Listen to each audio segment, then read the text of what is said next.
Yo, it is Thursday, December 22nd, 2 days of Christmas Eve. Today we're going to have a little bit of fun. We are going to run for you the monologue from the year-end extravaganza. You'll see. Everywhere I go, the people really You'll see. We were like, we have to include at least something. And it's kind of the first time we've ever written a group monologue.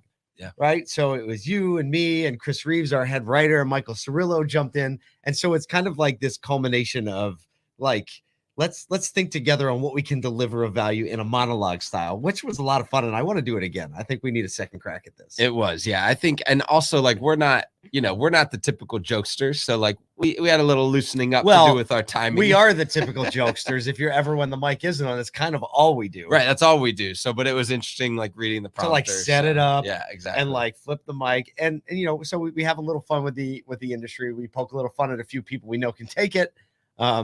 We talk a little bit about the real industry and the heart behind the industry. And then, we land the plane and cue the band that comes in. So here, we're going to play it for you. And of course, you can watch the whole year in extravaganza on our YouTube channel. We'll link it up somewhere. So here you go. All right, you can't talk about the last 12 months without acknowledging one thing. It's been a year. Yeah, we'll call it that. It's been a year. Of course, for every little bad, we got a little good. The pandemic continues to show us that despite the physical distance, we can continue to find strength within our community, specifically because Brian Benstock is in our community, and his biceps make us all feel safe. Biceps aside, that really is what the automotive industry is, a community of innovators, from OEM leaders like Jim Farley and Mary Barra, to necessary disruptors like Carvana and Tesla, to the dealer network, looking for new ways to sell the same 14 used cars we circulated all year. So true, so true. And speaking of chip shortages, some of these dealership amenities are getting out of hand. If it goes down with Russia, or more likely still, if it gets any worse with Conway, you know where you find us, right there at Beaver Toyota, pitching a tent, because they got enough chips and snacks to host 5 Super Bowl parties a day for at least the rest of our lives. At least the rest of our lives. We had to spend those record profits on something, right? And with all the legacy OEMs bringing their electric dreams to life, like their names should be Mary Frankenstein or Thor Farley, they forgot to do one thing. Anybody want to guess? They forgot to build enough cars for us to sell. But let's be fair. There seemed to be a whole lot more optimism without really knowing what was going to happen at the beginning of this year.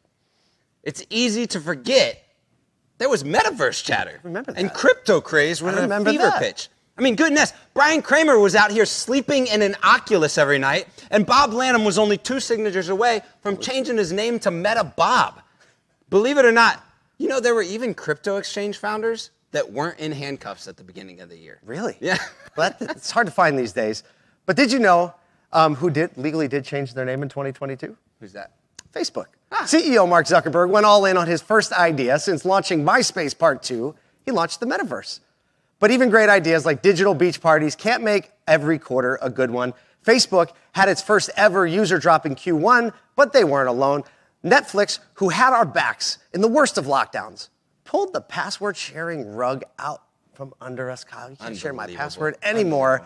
I guess when the going gets tough, the tough put ads on the reruns of The Office. And gosh, we can't get to the end of this without talking about Elon Musk. I know.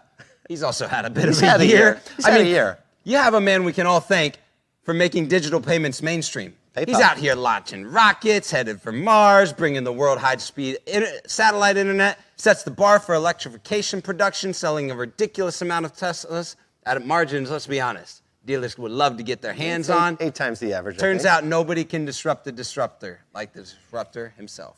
Wah, wah, wah. Wah, wah. Wish we could see the picture that everybody else can see. At Asodu, but we do like to offer a lighthearted take on the reality we share. And while maintaining awareness that in every piece we report on and every company we mention, people's lives are affected by the change. And we believe there is no industry better prepared to embrace the challenges and make a meaningful difference than the automotive dealers we are proud to stand with every single day.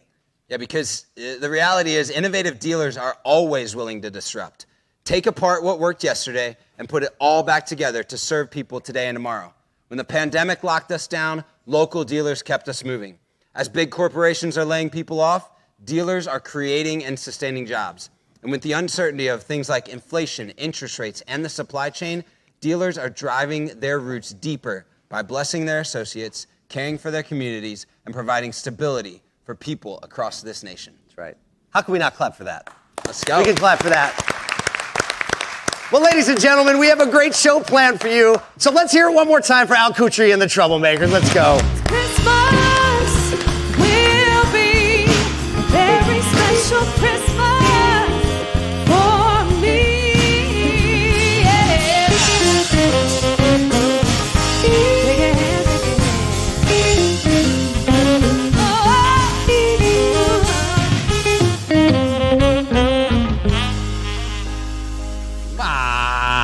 Michael Cirillo. Hey, What are you doing over there? What's going on? I didn't even see you there. I love this place. He's too short. Literally, it feels like home. Literally, everybody here is sitting on one of my grandmother's couches. You can't see the audience, but we got a little bit of retro in us today. And, we were talking actually that your grandma's couches, they used to have like plastic on them. At least Does a quarter anyone inch. remember? Plastic. I think that was so we didn't get asbestos poisoning. Yeah, let's. That's Let's amazing. hope so. That's Let's hope unbelievable.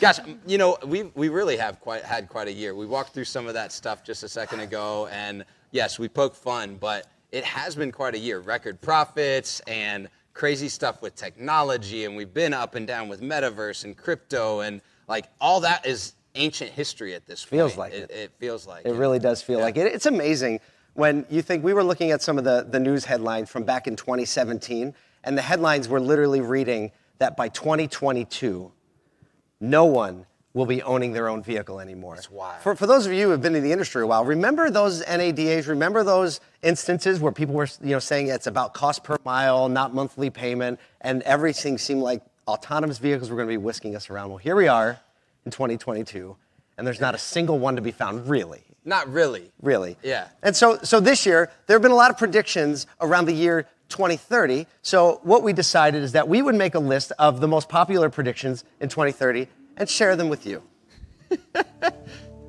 Dramatized, of course. Here we go. In the year 2030, in the year 2030. In a cage match between Tesla and all other OEMs for EV dominance, Jim Farley floats like a butterfly and stings like a bee. In the year 2030. With Hyundai and GM leading the way, all automakers replace C's and with Q's and use bold font anytime the letters EV are found in a word. In the year 2030. Customers plead with dealers to stop using pop-ups on their website in nationwide protest, citing healthcare costs rising due to the pointer finger fatigue. In the year 2030. Coffee shops are on the brink of shutdown due to every dealership now having a coffee shop and 33 charging stations. Rest stop confirmed. In the year 2030. Jay Leno confirms, comes forward and says all his cars in his garage were actually EVs all the time. Psych. In the year 2030. Mazda and Toyota be like, nah, bruh. In the year 2035. In the year 2035, thanks to California, gas will cease to exist in the universe. In the year 2030. In the year 2030. Very nice. Very nice. Feel good.